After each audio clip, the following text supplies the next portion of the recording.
අචින්තිතම්පි භවති චින්තිතම්පි විනස්සති මේ ලෝකේ කවදා හිතන දේ වෙන්නේ වෙන දේ හිතා ගන්න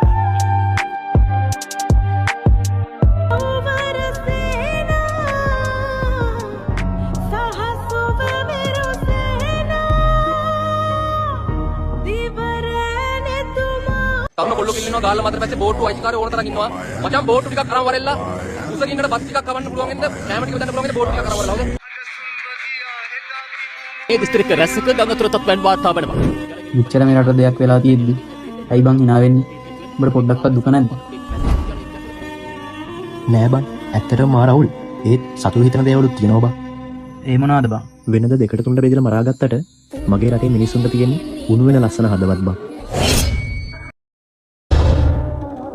ඒ වගේම මට වාර්තා වෙනවා විශේෂයෙන්ම ශ්‍රී ලංකා ක්‍රිකට් කණ්ඩායම සහ ඒත් වගේම සපෝටිං ස්ටාෆ් එක ඔක්කොම එකතු වෙලා පාකිස්තාන සංචාරයේදී ලැබෙන උපයන සියලුම මුදල් මේ රටේ ජනතාව වෙනුවෙන් ලබා දීමට සූදානම් බව ඔවුන් තීරණය කරලා තියෙනවා. මේ අපේ රටේ ක්‍රිකට් කණ්ඩායම බොහොම ආදරෙන් මතක් කරන්නේ.